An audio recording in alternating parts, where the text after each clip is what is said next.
Hello, welcome back to Let's Finally Watch It, where Clark and Blair watch movies that one or both of us have never seen because of probably not even great reasons, but hey, it happens. I'm Lauren-Blair Donovan. And I'm Clark Canez. And I got my dog Lady Grimaldi here with us, and today we're going to be watching The Sandlot, 90s kid classic, The Sandlot, that, surprise, I have weirdly never seen. Yeah. Even though I probably should have. No, I get it.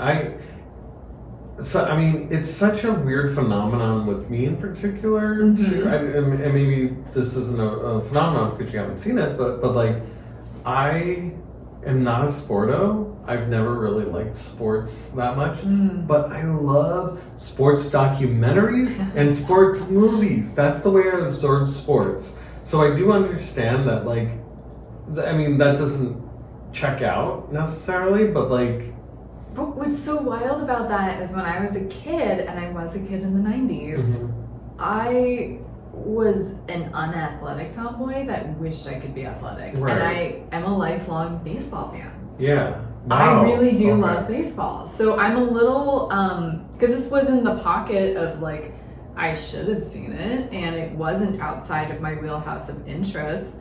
So I don't have a good, like, I just missed it somehow, and I don't actually understand how, and I don't even think I've seen any clips of it, because I just know it's about baseball. I know who's in it, because there's been a lot of, in the past couple of years, like anniversary type stuff, where like they did retrospectives, and I know you were pointing because on TikTok I follow Patrick Renna, I think that's his name. Yes. He's hilarious. He is very funny. Oh my god, I don't even have to know any of his movies. Yeah. And he's a delight on TikTok, easily one of my, him and Karen the Emu on Useless Farms are probably my favorite TikTokers. Yes. And I just really, I'm excited to watch this because I also like, his real name is this other guy, Chauncey. I feel like he has like a Leo something name, but he was on Gilmore Girls, and he had a really funny, and he was on Freaks and Geeks. Oh. And he was in this, I was delighted to find out he was in this movie because I really like him as an actor. Oh, great. So and I just don't know why I haven't seen it, because to me, okay, question. Have you seen Now and Then? I have, yes. Okay, because to me, this is, to me, The Sandlot, not that Now and Then is about sports, because it's not, but it feels like this is the boy equivalent from the 90s, where Now and Then is the girl, like in terms of like touchstones. Like every girl I know that grew up in the 90s or like the early 2000s loves Now and Then, myself included. I don't always love things from my generation. No, I love Now and Then. No, I really And it was like a cultural touchstone. And I feel like this is kind of the male equivalent. But maybe girls liked it too more than Now and Then. I don't know. But it's just the kids coming of age. Right. Well, Now and Then not quite being teenagers. Yeah. Now and Then had a killer cast too. I mean, on both sides, the older version and the younger version. Great. I'm obsessed with that movie. Still. As an adult. Like now that I'm thinking about that cast, holy shit. The only one that wasn't famous was Ashley. She had another name, and then Ashley Anston Moore. She played little Chrissy, what's her name? And she's married to Tom Hanks. Rita Wilson. Yes. And unfortunately, part of why she never had a career is a lot of people don't know that she actually passed away in her early 20s of a drug overdose. Oh, that's so... Well, yeah. I don't think she was in the industry anymore, but she was really talented, so who knows? I don't know all the details. She died before the age of the internet being as creepy as it is now, so I think a lot of what happened just isn't documented, but she has passed away, unfortunately. But yeah, you had Christina Ricci, you had Gabby Hoffman, Thora Birch, Rosie O'Donnell, Demi Moore, and we already said Rita Wilson, and then Melanie Griffith. Yes, Melanie Griffith, that was the other one, yes. Yeah, and there's even other, Hank Azaria's in it,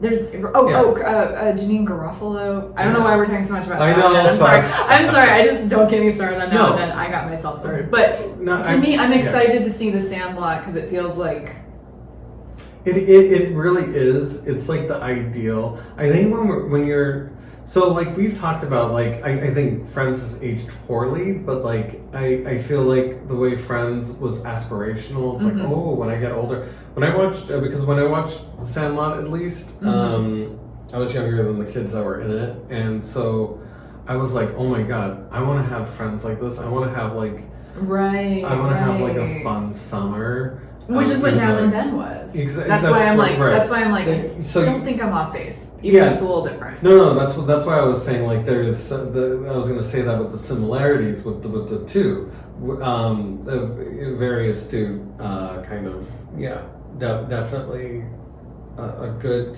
It's a good summer, like pre-teen or tween.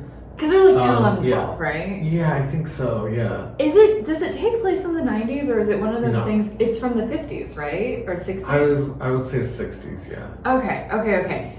Also, like Now and Then, because that's from the 70s. Right. And an adult like telling the story, right? Yeah. Because I think, then it's like 1972, like my girl era, all within that time. Right. There's a lot of good movies in the 90s that took place about children 20 to 30 years before. Right. Like, it's a weird niche pocket, but I'm here for it. I'm not mad at it. Yeah. It defined a lot of my childhood, probably. Yeah, so I'm excited to... So I like baseball. I like movies that are retro, like, and then they're all grown up or someone adult is narrating or whatever. I'm here for it. I love it. Yeah, I think The Sandlot really plays. It plays all those parts. Like it definitely scratches all those itches. Do you think it's aged well? Like, is there anything that's like or I don't. Because it's not just 90s; it's also like the 60s or whatever too. So there could be who knows what. I can't imagine. I think there is one thing that is problematic. Okay. Ish, in a sense, but like not. No, actually, never mind. That's not problematic. I remembered that scene now. But there might be. I think it'll age well. I think it'll age well. I think it'll be fun. And like I played baseball. I did play baseball. You were a sporto. I was. So I had the worst eyesight in the world. So my coaches would throw balls at me, like underhand, and I would knock it out of the park. I was really strong. Yeah. As a 10-year-old, I was playing with like 13-year-olds. Oh damn. But I couldn't see anything. So like, I have this kind of I cannot see the ball once it's going faster than like 20 miles an hour. So gotcha. So it's hard to catch if you're like in the field or. I was in the outfield. Yeah. And so you probably didn't do your job very well. I would have to hear it fall first, and then that's how I knew where it was. You told me that before. That's so funny. That's so bad. I mean, love because then that's not the point. Then you can't get that person out. I mean, Nope, they're not just going to be dead on arrival because it went in the minute. Yeah. Right. Yeah. But I do. There is something about baseball that I do kind of like, but do you have a team that you? I mean, the Dodgers. Okay. Of course. I mean, like especially like my family. Except for even though it's like the Dodger Stadium displaced people in my family, I think. I it's fun to go to a game sometimes, except when it's hot. Baseball games because it's like relaxing. Yeah. It's like it's a sport that like you can kind of tune out for a few minutes, and it's usually fine unless the most amazing thing in the world happens. But it's not statistically likely. Yeah. Because like I used to live in Denver and. Coors Field is right in downtown. It's so... Like, it's there. It's part of the skyline. And depending on where you're seated, you can have views of both skyscrapers and the mountains. That's pretty cool, yeah. I've been there, great. Or around there. Yeah. It's amazing. I always tell people, even if you're not a baseball fan and you're in Denver, if there's a game, go catch it. Because it's just different than pretty much any stadium I've been to. Right. And there's just a lot of... Because the Rockies are also a newer team. They were became a team in 1993, and in 1995, Coors Field was completed. So a lot of people in Colorado just liked teams that their parents were from different cities, or just would randomly pick because there really wasn't a team for like Right. like thousands of miles. I think maybe like Kansas City was the closest, and that's like 9 hours away. So super. I don't know. There's just so much pride and fun. Yeah. I've lived in other places. I've been to other stadiums. Coors Field, Rockies home games are amazing. Yeah. So go. and I am a big fan. I was a fan as a kid even too. So Yeah. the Rockies. I don't know why. I probably just like black and purple, the colors, to be totally Yeah. honest with you. But It's it's a pretty stuck. cool It's color scheme. For baseball, I think it's great. Yeah. So I like. I used to like the Padres because they used to have like the old timey hats. oh yeah. I don't like these new uniforms though. Hey, I'm gonna get on my soapbox. I'm gonna get on Do my. it. Even though I have no skin in the game, Preach. I'm obviously I'm not. I do not like the baggy pants that these baseball players wear. Wait, I haven't really watched a lot of baseball since I you have moved to here 5 see years it. ago. They have baggy pants now. Well, like baggy, yeah. They I have, just like, look baggier up the pants. stats on Google. I haven't really. No, like, Um, because before you used to have like knickerbockers, and you would Or have like them over. leggings. Yeah, like Stirrups. that's the way. Yeah, stirrups. Like that's How the way did it I should miss be. this? Wow, I have to check that out. So like it kind of bums me out, but Yeah. one Sounds terrible. one thing that's cool though about like in baseball, or I think in other sports too, is they do throwbacks. Yeah. Where they'll wear stuff that they wore I think from the football 1950s. does that too. 'Cause Yeah. I was very confused. I was forced to watch a football game. It is so I was weird. like, what's happening? But yeah. But I think it's fun and festive. I think it is. I enjoy it. I think so many sporting franchises take themselves way too seriously. Yeah. And I'm not even anti-sports, but you can have better uniforms. Yes. Like, I'm all for fashion and aesthetics. Yeah. Even with sporting. So. Right, yeah. And you know, I used to go watch the Dodgers, and I think I went to a game like 7 years ago, I think. But Nice. I think my parents have a pass, or like a season, Oh, that's amazing. season tickets or whatever. Maybe they don't, I don't know. You should go. Jen and I were thinking about taking our dogs to a game because they apparently do a dog night. Oh, where you wow. can take your dogs. And then you could eat a hot dog, too. So, I mean, meta, so dog, just puns, Snoop all Dogg maybe things. there. Oh my god, that'd be amazing! And I'm out. Okay, I was yeah. gonna do another dog pun, and I was like, No. nope, not that brilliant of a comedian. what no, can I no, say? I mean, yeah. Then you don't want to offend Grammy.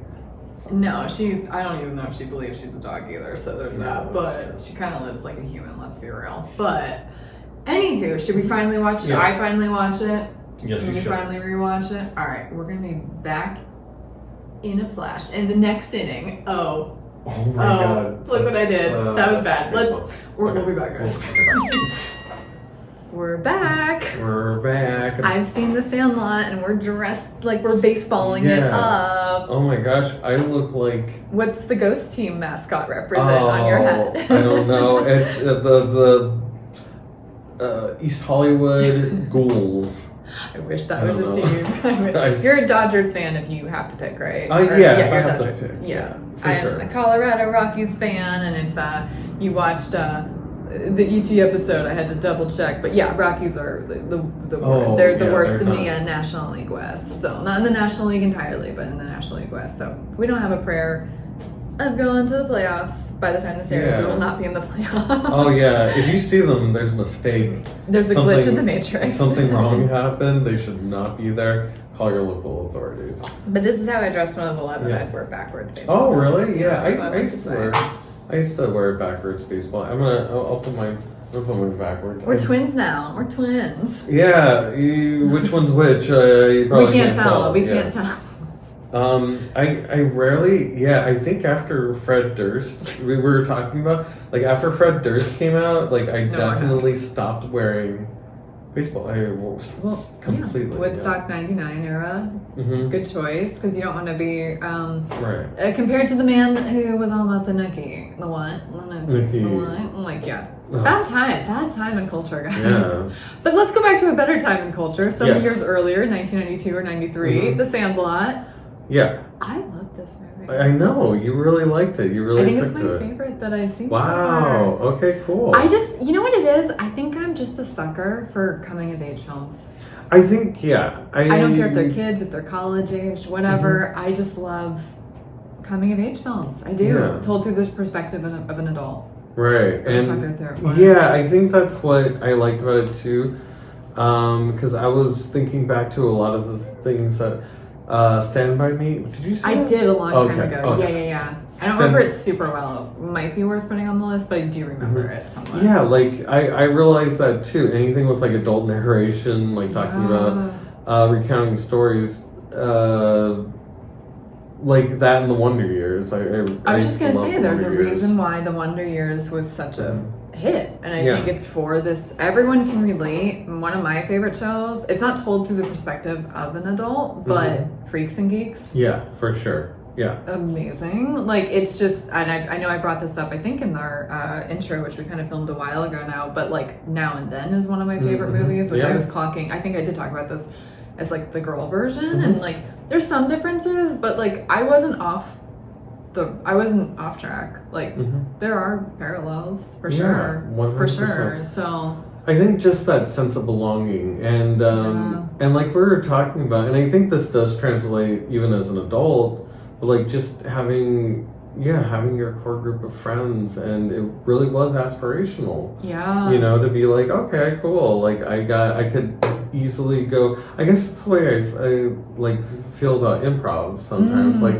going to like an improv show, like I'll see a few people that I know, even though it's not like the tight knit group like this. But, the dream is, I think there are some groups that probably feel that way. I don't think I was ever on an improv team that felt tight knit. Some were problematic, some were not, but that's the comedy scene. Oh yeah, in a nutshell. But it's like, you know, I don't think there wasn't a sense of belonging I ever felt on a team. But I see some teams that feel that way, and I'm like low-key jealous. I'm not even a jealous person, but I would go back to doing improv if I was on a team with all my best friends. Yeah, I think that's hard. Yes. Yeah, I think that's what makes for better improv too, right? I think. Agreed. And that's what makes for better baseball as well. Agreed. Be best friends with your teammates. That's how they do it in the majors, I'm sure.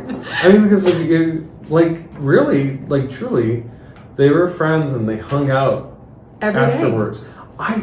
The discipline of these children. 8 o'clock in the morning. That don't have that discipline. What are you talking about? Like, I know people in comedy that are mad that they are not bigger stars yet, and they don't even have like a fraction of the discipline that these children had. I know. They're waking up at 8 o'clock in the summer. Yes. We can sleep in. You don't have to do that. You don't. And also, like, for me, being in the sun for that long, holy shit. Clark's a vampire, if you haven't figured that out. He does not. I'll have a ghost in my head. Yeah. You're just, what's the word? You're just spooky. Yeah, I'm a specter. Paranormal. Yes, I'm paranormal. Okay. I'm not creepy though, right? Okay, no, I wouldn't be friends with you. Okay, good. Spooky people I'm friends with. Paranormal people I'm friends with. Creepy, I draw the effing line. Yeah. So, you know, if you guys are creeps, please don't talk to us. Yeah, please stay away. But like, I really thought that was so cool that it. I mean, because, you know, this kid comes into this town, also the San Fernando Valley, too. Yeah. I was like, this is like Burbank-y. Like, that's how it felt to me. But, it felt, But you told me it was filmed in Utah? Parts of it. Some of the establishing shots were in the valley, but I think maybe they found like a neighborhood that seemed really like old-fashioned or whatever. Which makes sense because it's Utah, but like parts of LA feel still mid-century too, though. So that shocked me because Utah does not look like LA. So that really, I've been to Utah. That surprised me. It could have been like the baseball field, but like you're saying, like I think maybe they have some mountains that look similar enough to depending on where you are, because some look like we're on a different planet altogether. I think that's why I was so surprised. But I was like, this is definitely Burbank-y or like Encino or something. I don't know. Yeah, and it was really cute to see like these kids coming together and like giving this kid a chance. Or at least what was the shark? What was his name? The main guy. Oh, Benny the Jet. Benny the Jet. Was it not? Benny the Jet Rodriguez. No. Benny the Jet. I don't know where I got shark from. Is that West Side No, wait. Story? I think that wasn't that Jets, sharks. Wasn't that the redheaded kid? Oh, was someone a shark? Did I not pull that out of nowhere? Maybe no. I think that was the catcher. Oh, Patrick Renna's character? Yeah. Maybe. I don't even know. Okay. Yeah. Either which way, though, I like that Benny the Jet. Like, isn't Benny in the Jets?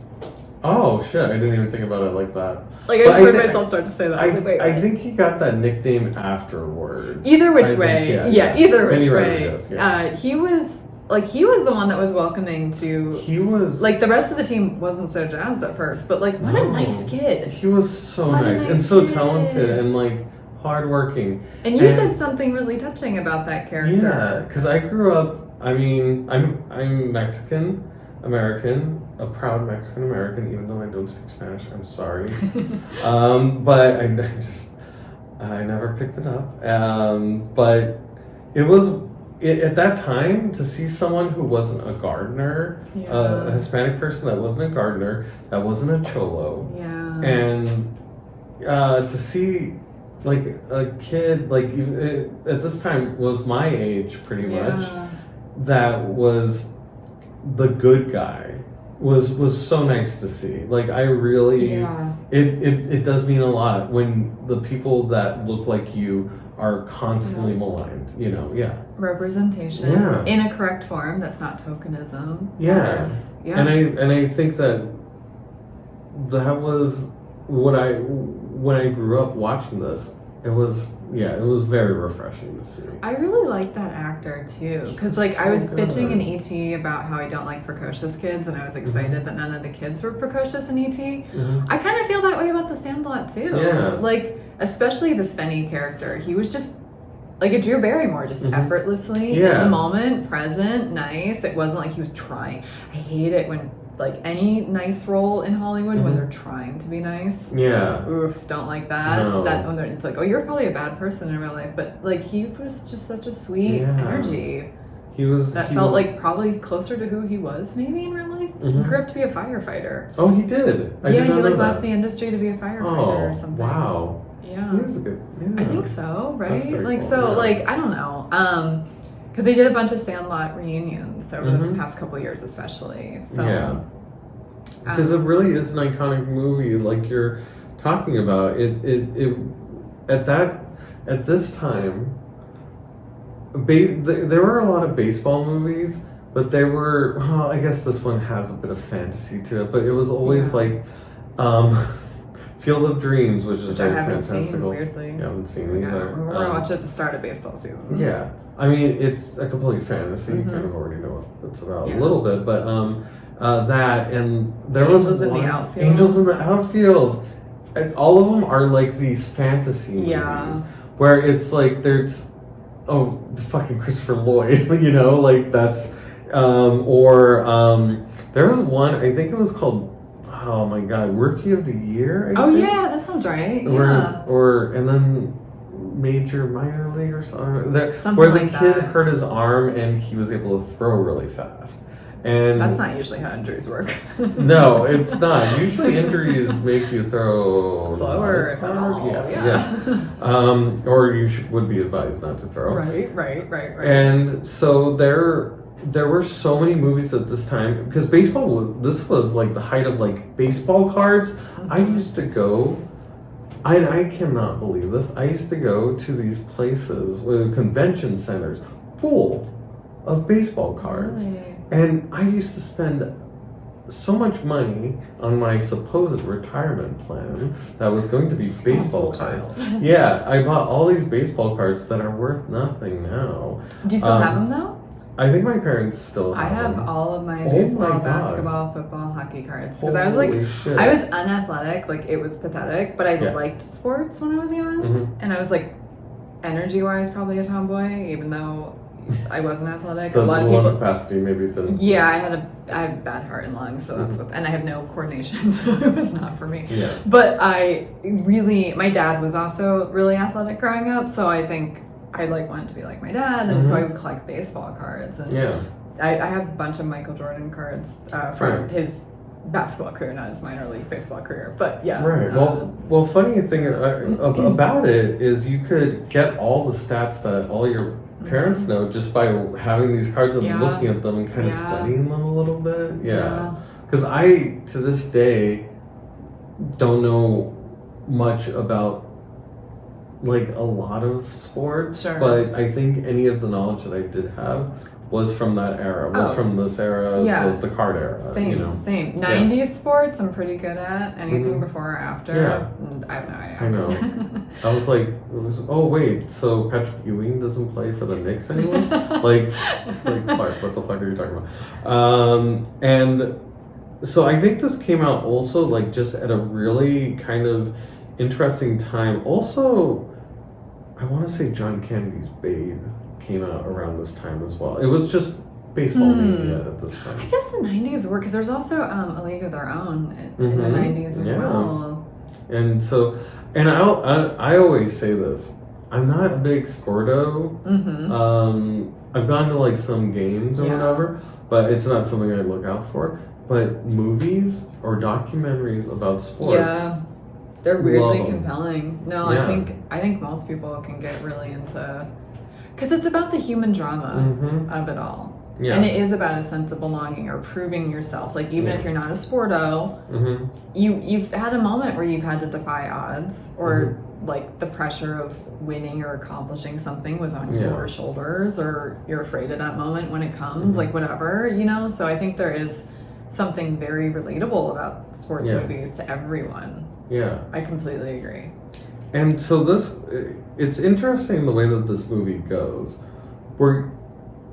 Where did you think the movie was going, like, in the middle? Like, what do you think the ultimate, like, end? I'm not to put you on the spot. Yeah, no, that's a good question, though. But in rewatching this, if I were to have guessed... Okay. Yeah, you go first. Okay, yeah.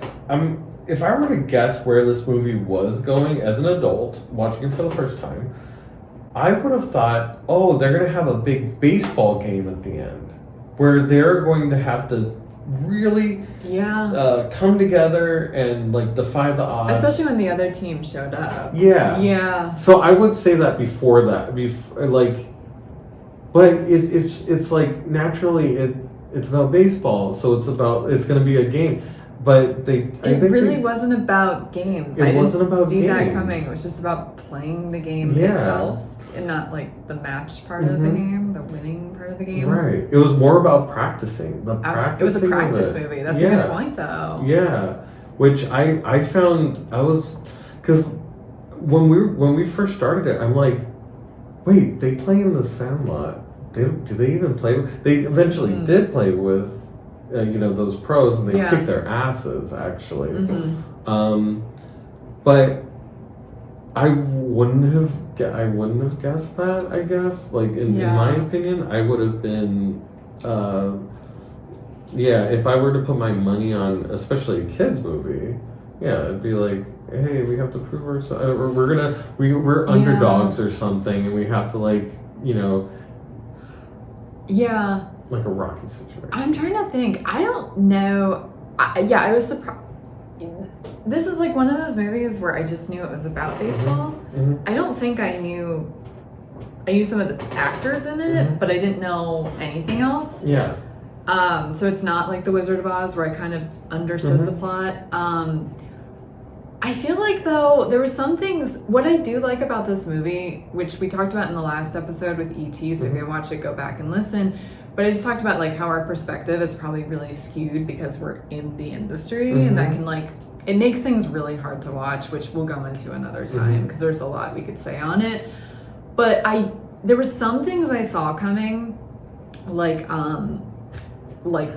what was the Chauncey character? I forget his last name. Chauncey Lepardi, the glasses guy. Squints. Yeah, that was his name, right? Yeah. I was like, they better not have him and that girl get married at the end, and they did, and I was real mad. That was very dumb. Outraged at that because she's like a bit older, and no one should marry the person that like forced a kiss on. It's a whole thing. Anyway, so I saw that coming, but what I was actually kind of kicking myself for not seeing coming was when. The Dennis Leary, was that the actor that played the stepdad? We're going to get back to him in a minute because I got a lot of thoughts on that guy. But when he showed the Babe Ruth ball to him, I should have seen that as foreshadowing. I know. That's the type of shit that you, like, as a writer, nothing, if it's well done at least, nothing is gratuitous. There's always a reason that they're showing something. And I don't think it did dawn on me that the kid would, when they started looking for a baseball or they didn't have a baseball, then I was like, But I didn't even, like, my foreshadowing is really good with movies, and I didn't know that until they were, like, needing a baseball. Right. And that was a big part of the plot. Yeah. So they buried that pretty well. Okay, yeah. Like, I was able to have movie magic and be like, oh, it's just a stepdad showing the baseball. Yeah. Which is how you're supposed to be, but when you're a writer, you're like, why is he showing the baseball? Right. That's going to come back later. You know, and that didn't happen for me. Yeah. So I was like, oh.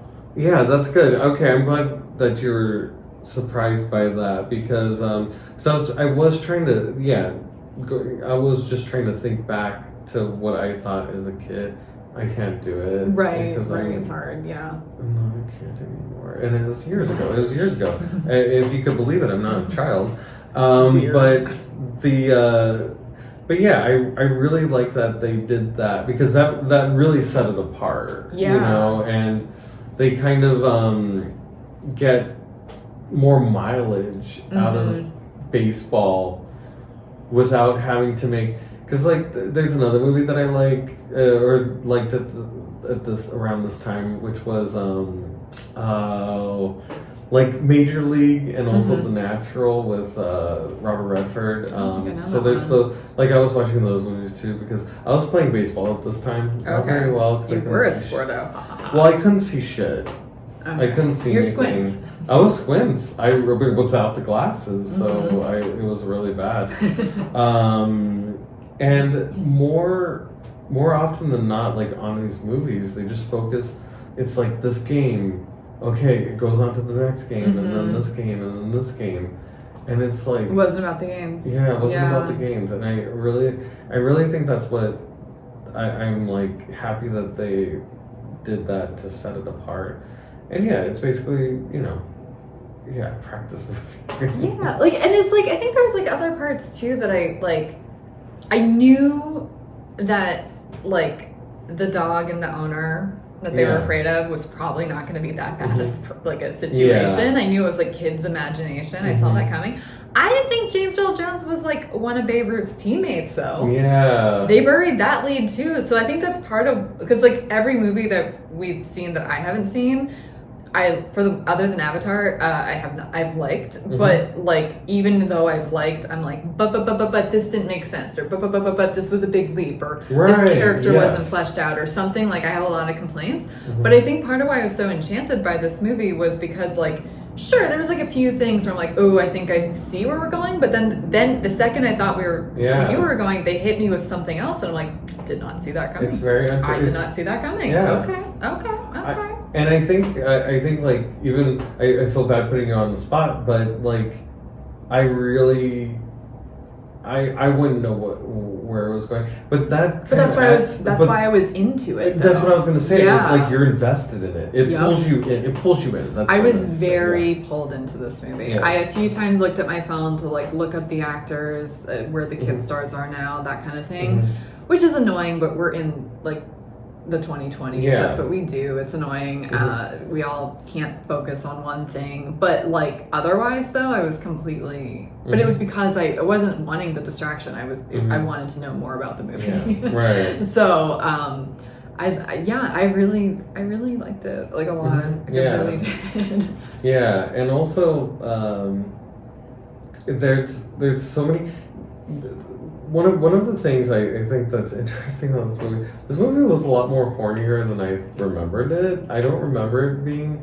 Was it, besides that one part, was it that in the beginning it was, because I was like, oh, this movie is so horny. Like, what was happening? I don't remember. I think it was the Peffercorn, like, Wendy Peffercorn. But like just when she was walking down the street and they're just like I don't think I remembered it that way. But I think that is, I don't know, that didn't even like really like beep for me a lot, you know, because I think it's like, as kids you get crushes on whether it's your peers, whether it's someone older, and you know, I don't know, that didn't feel like gratuitous until he kissed her when he was faking drowning. Besides that, and you know what, they threw the Squints out and the rest of the kids as they should. Yeah. And also I think which was a pre-Me Too movie, so that's impressive. and even the narrator was like, okay, he should have been thrown out. And I was like, okay, I'm glad that it wasn't just boys will be boys entirely. Because that's what I hate about like those nerd movies or whatever, where they're like, oh, the nice guy.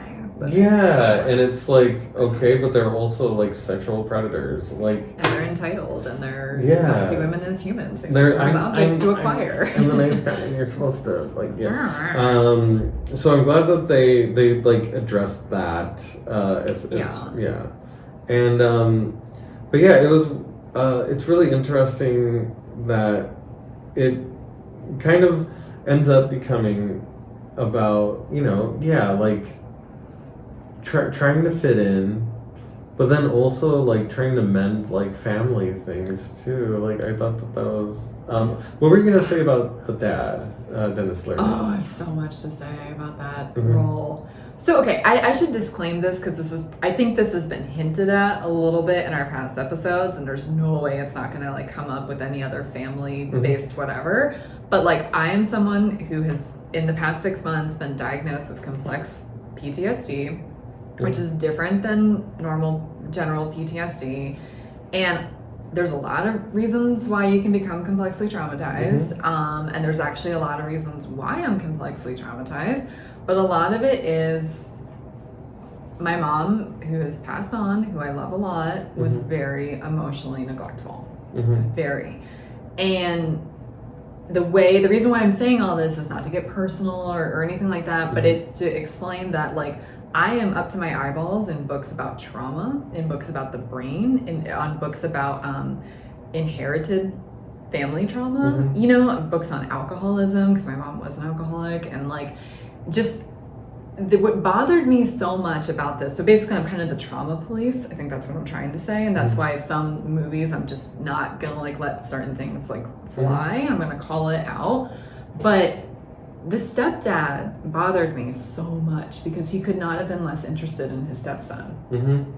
And at the end of the movie, when like they bonded, he was a little mad, but he bonded over like the new baseball with the signing of all of it. And like, it's not the child's job to fix the family. It's not the child's job to make the dad or stepdad or parental figure like them. The parental figure has to show an interest no matter what.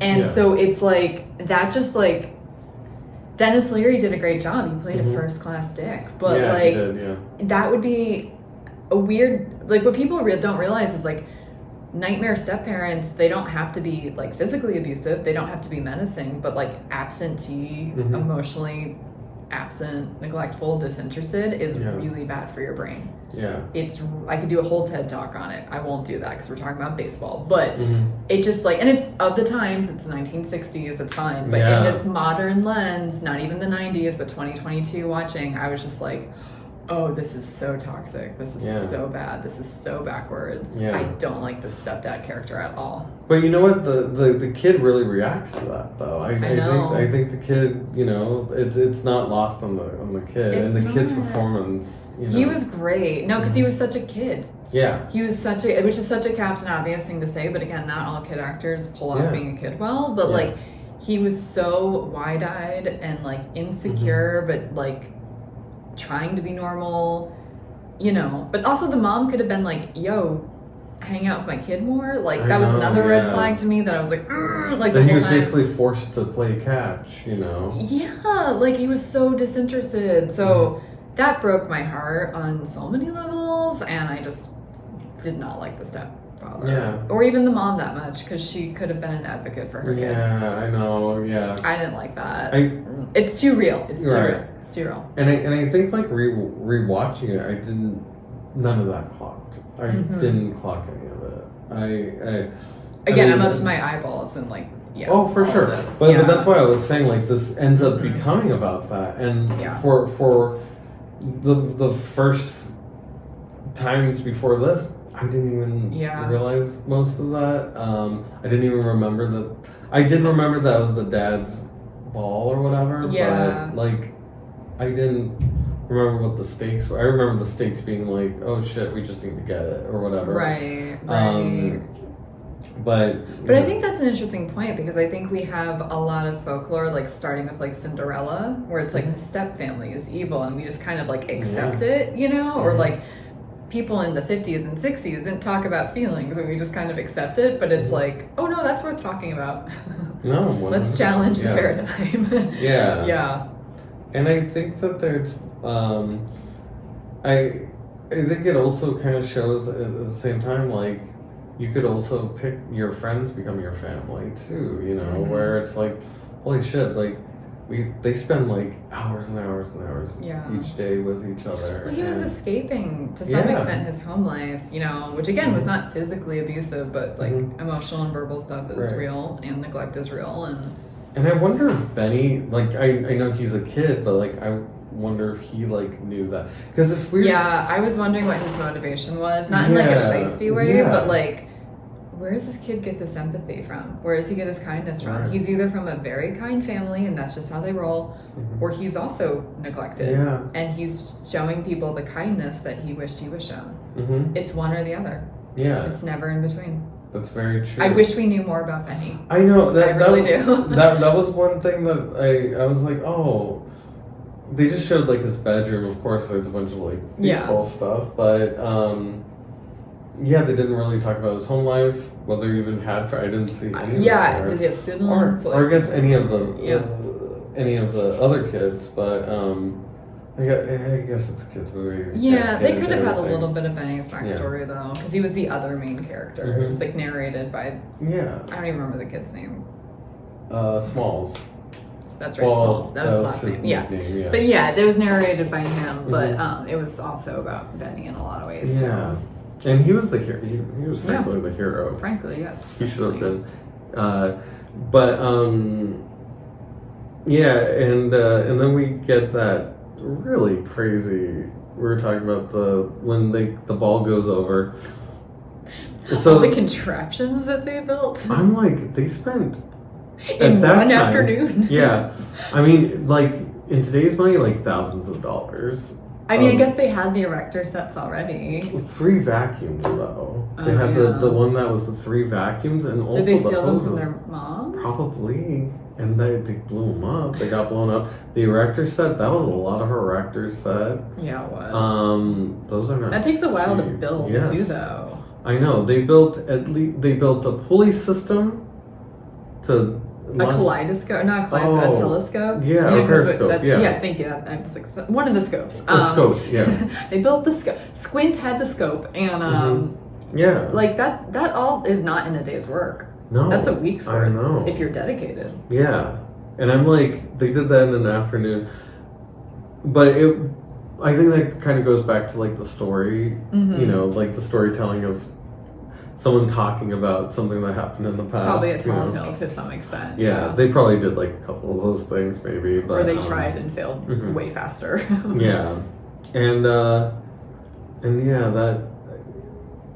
it was really kind of touching, but also it was like crazy that, I mean, again, Benny's a good guy, and he was like, I gotta go get this ball. I know. Or else you're dead meat, you know. He had no skin in the game, but I don't know. Good friend. It's a good friend. Yeah, and I don't know if it was because he wanted it because it was a piece of history, or I think it was both that and to help a friend. Yeah, I think it was all the things. Yeah, he just had his priorities straight. He was just a good kid. Yeah, and also that ball was like fucked from the get-go. If you put it back in like the case or whatever, it would have been like, what's not right in Whoville? Like, which one's not like the other? Something's changed. Right. And also you had a point, like they didn't have money to get the ball, but then they had money to get the replacement ball. I know. I was like, where'd they get the 90 cents? Like, that was the only plot hole that I was like, Yeah, maybe they looked through some, I don't know, begged for money or whatever. Yeah. But it was a deleted scene or something. Yeah. But it was really cute with, you know, that dog was cute, you know. I'm like, there's no way that dog's that mean. He's just bored in the backyard making noise. I know, and just fucking up, like, anything that comes over. Okay, yeah. He thinks it's a game. Yeah, he thinks it's a game. But, like, the running through Burbank, pretty much, that was very, I remember, I that made me when I was a kid to run more. Uh-huh. And I was like really trying to get good at running fast because of that. Literally just that I scene. was good for 1 year and then my asthma kicked in. Yeah. I probably just stopped because of apathy. But we were also talking too, because it's like, again, if you're in the industry, it's a very different perspective. Because I said to you, do you remember this? I was like, that poor kid. I know. Not just what you saw. If you're out there not in Hollywood, you have to do so many takes. Like, there's no way that they did that just one time for each, like the movie theater, the barbecue, like whatever. They probably did that, if they're lucky, 10 times each. And maybe from some different angles, because you have to set up camera. And so it doesn't mean he was like running for hours on end, but he had to run, cut, go back, run again, cut, go back, maybe take a break to set up cameras for a different angle, do the same thing. This poor kid, I mean, maybe it wasn't even all on the same day, but that's just so much. When you have to do something physical on camera, whether it's kissing, whether it's running, whether it's balancing something, like anything that's like you would not naturally want to do for, I mean, maybe kissing, but not, you don't know who you're going to be kissing on screen, so it's like not the same thing. Also, you're sweating. And then makeup had to like make sure his like sweat was not too much or too little, depending on what was happening the scene before, the continuity people on set. Could you sweat a little less? Like final touches must have been like very crazy. So this is why it's hard to sometimes watch like movies and TV, because you're like thinking about like, oh my god, that would have been so hard. Nightmares, like it's like that could be me one time soon. Like oh my god, like it's very hard to escape into a movie for me. But that was the only time I was like kind of taken out. I was like, I know, yeah. I felt so bad for him. Also, the dog was running too. Well, the dog was probably fine. The dog was probably like, I was like, oh, to run. And then, they get to see James Earl Jones, like you were talking about. This is our second James Earl Jones. We need to have a count for him, Sigourney Weaver. I feel like Bill Murray is going to pop up again soon. I'm trying to I feel like there was like, coming up. because I know we had a few months, but we got Groundhog's Day for Groundhog's Day. But I feel like there's another actor or actress that we've already had twice, but I'm trying to think of who it is now. I don't know. We have to do a count. Yeah. We're going to start doing a score count. Yes. So far, Sigourney and James Earl Jones are our MVPs of our podcast. I know, I should rate. I'll write down. We'll write down. Oh, or we could just record this. That too. We'll do that. We'll stay on task. We will stay on task. And he was great. Like, he was like super cool. Because it was funny because you had the narration of the Smalls. Smalls. Or no, like her. No. When Squints was talking about Hercules. And like, this is what happened. This is what he looked like. It didn't look like him at all. Like, it didn't look like James Earl Jones. I thought that was very funny. That it was like. I was like, I knew that was a tall tale, and I had started to do deductive reasoning, where I was like, I bet you that's going to be James Earl Jones, because we haven't seen him yet, and he's heavily billed in this. So I was like, what else? Where else would he be? Exactly. And again, booming voice, big presence, but sweetheart of a man. Like, yeah, and that's why I was like, there's no way he's going to be that mean. He's just going to be gruff and then smile. I know. And that's what he does always. Right, because we were talking about the actor who played Babe Ruth, who comes to Benny in the Dream. Yeah. We were talking, he was in Field of Dreams. And Man of the House with JTT and Chevy Chase. That's how I know him. Yeah. But so he was in Field of Dreams, and so was James Earl Jones. Oh, that's right. So they're both in it together. That's I don't know if they're. That's right. And they're both baseball movies, and they're both like fantasy baseball. It's so funny movies. how that happens sometimes. But he passed in recent years too. Oh yeah, you so, But I think I wonder if James Earl Jones is a baseball fan. He probably is. Probably. He's an American. Yeah, he's an American. You know, especially of a certain age. Probably. But he was very sweet. Gave him the ball with the Murderer's Row on it. That was really cool. I didn't see that coming. Like, I didn't see that, like I said, he'd be a baseball person, but then also like former player, but then just like him giving him the ball was so nice. But I think this is kind of funny because this is not a time to like put your guard down during stranger danger. Like, I do remember this in particular. I was like, damn, I hope maybe I have some cool neighbors around here. Maybe I should just walk around. And like, I mean, I never got into any trouble, but like, you should have stranger danger a little bit. Like, don't trust your neighbors inherently because you watched a movie. But what's so funny though is I grew up in like a weirdly idyllic neighborhood. Like my best friend Lauren, who I think I've referenced on the podcast, like she grew up next door to me. I was friends with her and her little sister. My friend Casey, who you met, was our neighbor, and our friend Jeff, and we would all play all summer. We would play baseball, not often at least, but we played all day every day, so it made me nostalgic for my childhood Pennsylvania summers. Yeah, like it really did. Yeah, okay. Like, it felt real to me, you know. Yeah, like that part of it. We didn't get up at 8 to do it. We waited till like 11 or 12. But like, yeah, no, we'd play all day. We'd play all day, or we'd watch Nickelodeon sometimes too. But I used to swim all day. I used to swim all day. It was so fun. But yeah, I think this has a lot of good lessons in it. It does. Yeah. You know, and then we get the end. And hey, guess what? Benny the Jet Rodriguez is playing for the Dodgers. I kind of figured that would happen, but I wasn't mad at it because what I really liked was that the Smalls, it wasn't like, oh, he found baseball and became a pro. It was more realistic that the really athletic, kind kid became a pro. But he still had a lifelong love of the game because he was like a sports announcer or like whatever. And I do love... For the Dodgers, which Vin Scully is very famous for. Right. I guess they're coworkers. But like, either which way though, like, I do love that so much because, again, I'm up to my eyeballs in trauma. Like, a lot of times what saves kids from anything is anyone taking an interest in them. Yeah. You know, and it can be a peer. It doesn't have to be an older person necessarily. Your friendships that you make when you're young, you're not always going to keep. And I do like that we're going to get to like the where are they now part of it. Some of it was a little weird to me, but I do like that they were not all necessarily in touch.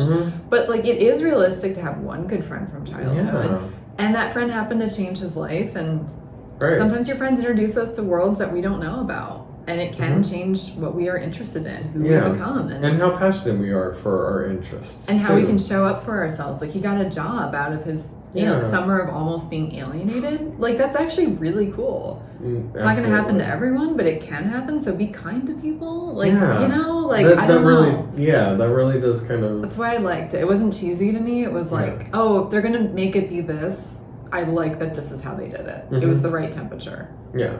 If they were both on the Dodgers, I would have been like, okay, this ruined it for me. Okay, nope. Yeah, but I thought that was good. That was like pretty perfect ending. I really liked it. Yeah. I mean, except for Squints ending up with Wendy Peffercorn. That and like the one kid where it's like, well, he got really into the 60s and we never heard from him again. And you know what? I felt that. It was the tall, gawky kid too. Yeah, like, which that's always the people that go crazy or wild. I know. Like. That was kind of believable, but it's like, I understand this is pre-social media. It's like pre-social media. You could kind of drop off the face of the earth. Yeah, and he died at Woodstock or after some bad drug or something. But at the same token, it was just dark for a child's movie. Yeah. Like, it was like a joke to the parents that like, to me was just like not that well executed. Right, yeah. I was like, oh, I thought that was, whoa, what? I know. That was jarring. So strange. It's jarring. But, I'm glad they had one fun summer at least. You know, together and like talking about like people like dropping off. That was like, to me, I'm like, oh shit, yeah, I know that feeling. You know, happens. People move away. People find different friends in high school. And it was kind of like, that's. Hey, you know what? I do find this like a little bit more as I get older. You know, sometimes you meet people and they're right for that time, and that's fine. Like, even if you only spend a short time together, like... That was a lesson that was really hard for me to learn, because I'm from a small town where my dad also grew up, and, like, at his funeral, all of the pallbearers he knew since, like, kindergarten. Yeah. If not maybe high school, but, like, definitely mostly childhood, and that's just such a...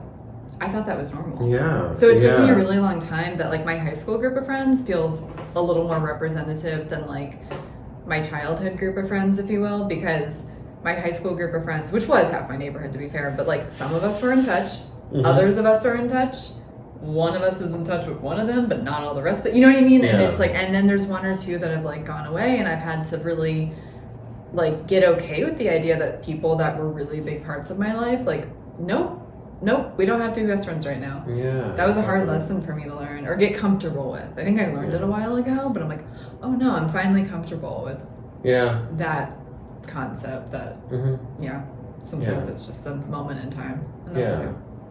I know, because I was thinking, this is a real random story, but like, I remember there was one year, it was like New Year's Eve, and I don't know why, I just didn't have, I think I was going through like a breakup, and I wasn't talking to my usual group of friends, and I was just going home, and like these people were asking me, hey, they're from England, and I was like, oh, there's this place around here, and I was like, I could show you. I'm not really doing anything right now. And like we ended up spending, I think it was New Year's, maybe it was a different holiday. Fuck, I don't know. I'm pretty certain it was New Year's, and like we just kind of hung out. Yeah. And like I showed them around the arts district in Los Angeles. Yeah. And I think maybe they gave me their contact information, but like I couldn't really find them. Yeah. Yeah, and like I was like, wow, that was just like one fun night. That happens sometimes. Yeah. There's people you see on vacation or people like at weddings. Yeah. If you go to people's weddings, you bond with their cousins or the other bridesmaids or like the parents, and you all become Facebook friends. You're like, this is great, we're all friends now, and then it's like 5 years later, like, oh yeah, what are they up to? Right, yeah. Oh yeah, we really never kept in touch. We're just Facebook friends. Yeah, or you look and they're like, oh, like they I'm glad support bad things. Yeah, I'm on Planned Parenthood or whatever, like all this crazy shit. Yeah. And you're just like, oh my god. Or use like racial slurs. Yeah. Exactly. So maybe sometimes like those relationships are just they're meant to stay there sometimes. But my only real critique of the movie was how grown Smalls kept narrating, saying that they were in a pickle. I'm like, you are a grown-ass man. You don't have to say pickle. I know. It's not the 1960s the biggest anymore. Pickle of my life. So sincerely, so earnestly, almost precociously dare I say it, which is why I hated it. And it was just like, I was like, stop saying pickle, dude. Just stop saying pickle. Just, I mean, a bind, a tough spot. Like I was in trouble even. Yeah, get a thesaurus. Conundrum. Get a thesaurus. Get a thesaurus, exactly. I get that it's a baseball term because it's when you're in between bases and they keep throwing, so you can't go to one or else they're gonna throw to the other or But still, don't keep saying it. There's something about a grown man saying pickle unless you're literally talking about actual literal pickles. Yeah. I don't want to hear it. Gives me the icks. Gives me the icks. Tip out there for you guys. How to not be creepy to women. Wait a minute. Do people come on to you with the pickle line? Please don't. No. Okay. I mean, I almost wish they did because what a great story. Not to live through, but to tell. But no, it's just, I don't know. Don't start doing it. Don't start the trend. If you're thinking about it, please don't. Yeah. Hard no. Immediate no. Yeah. Do you have any other notes? I don't think so because it really. I think we kind of covered everything, and I just mostly liked it. So. Yeah, it was great. It was fun. Yeah. You still liked it on a rewatch? Yeah, I still liked it. I like, and I think it holds up to now. Like, I feel like kids would probably be pretty entertained by it. Because I think it's timeless. Wanting a group of friends when you're young that you do everything with. Yeah. Maybe not fitting in with your family. Yeah. Wanting to get good at something. Right. Those are all like timeless things. And I think also it kind of shows the results Yeah. of that hard work. I mean, because you saw where, So, even the Smalls kid, he got better. Yeah, he got better. He wasn't like the joke that he was in the beginning. Yeah, like he wasn't. Too. He could like hold his own at least. Yeah. You know, so. Yeah. And I think it also helps that it took place in the 60s. So maybe that oddly doesn't date it as much, which is weird. Well, yeah, because there's no technology. It's not like they're playing Super Nintendo or like, I don't know. Yeah, exactly. YouTube, like whatever kids watch now, like or now. So they have flying their drones all over the place. That's right. That's what the kids do. Is it what the kids do? I don't know a lot of kids. Just for bricks. I don't have kids, so be weird if any of a lot of kids. Yeah, it would be. Be a red flag. Yeah. Please don't make any friends with kids. Well, you could. Well, I make friends with my friends' kids, but I draw the line after that. Yeah. But yeah, I think like this movie, like I would definitely show my niece and nephew. I think they would like it, and yeah, I'm still like it. Nice. Which is Well, good. cool. And you're a new fan. So. Opposite of Avatar. Oh my god, I don't even. Far Solo. And Avatar, the bad thing about it is that Avatar is in the news all the. I swear, every time we come to record, there's always some more news on Avatar. It's so true. And I'm so tired of I'm talking so about glad you that. said that. I'm so glad you said that because Did we like curse ourselves? I think we picked the best and worst time to do this podcast and watch Avatar. We just watched Avatar first because we knew it was a blockbuster, or in the first crop of videos because we knew it was like a blockbuster hit. We're like, we both didn't see it. Let's see what the fuss is about. And then I think you were more aware than I was that the sequel was coming out. Yeah, and they're re-releasing it in theaters. Yeah, and now there's 500 sequels coming out, and they keep talking. They're hyping it up. So like, I'm glad that we know what they're talking about. We can keep making fun of it, I guess. But it's also like, stop with the blue people. Just stop. Yeah, I swear we're gonna be like running out of movies like years from now, and they're still gonna be coming out or something. Seriously, but that's true. Avatar is going to outlive our podcast. Because I don't know if we're going to be doing this in 2028. Maybe we will. Maybe there really are like 52 movies a year that we can watch. I mean, it's a deep well. We can go into deep Hollywood, like classic Hollywood. We can go into more action and adventure. There's definitely possibilities, but it's very possible we'll run out of movies or have to pivot directions. And Avatar will still be releasing sequels. And that's what I worry about is that we're going to be like, God, okay, we're going to have to. The only movies that are out there that we haven't seen yet is Avatar. Oh dear Lord. Avatar 2. I don't have the strength for that. Avatar 3. I'll just stop watching movies. Yeah. I'm not going to watch any of the sequels. I'm just never going to watch a movie again if I run out of movies. Right. But anyways, yeah. Sandlot's great though. Yay. Yeah, that's what we thought about Sandlot. Thank you guys so much for listening. Thank you so much. Please subscribe to us if you're watching on YouTube or any of the podcasting places that you listen to podcasting. Or TikTok is Let's Finally Watch It. And I'm Lauren-Blair Donovan, Blairosaurus Rex on social media. And I'm Clark Canez, and I am Other Clarksy on social media. So come stalk us. Tell us you like our podcast. Don't tell us if you don't like it. We don't want to hear it. We're very fragile. And you tell me. I don't care. I like harsh criticism. I don't like it. I'm too much in my knee deep in my trauma. Not today, guys. Not today, but in the future, sure. So subscribe please and follow us. And next week we are going to be watching The Shining. Yes. I think that's next. So spooky season. Spooky season. Uh-oh. I'm excited because this is another one where I know a lot of the references, but not the plot. So yeah, this will be an. And I used to live in Colorado, so Sandlot Hotel. Yeah. So I'm excited. Yay. Okay. Well, yeah. Catch us next time. Bye. Bye.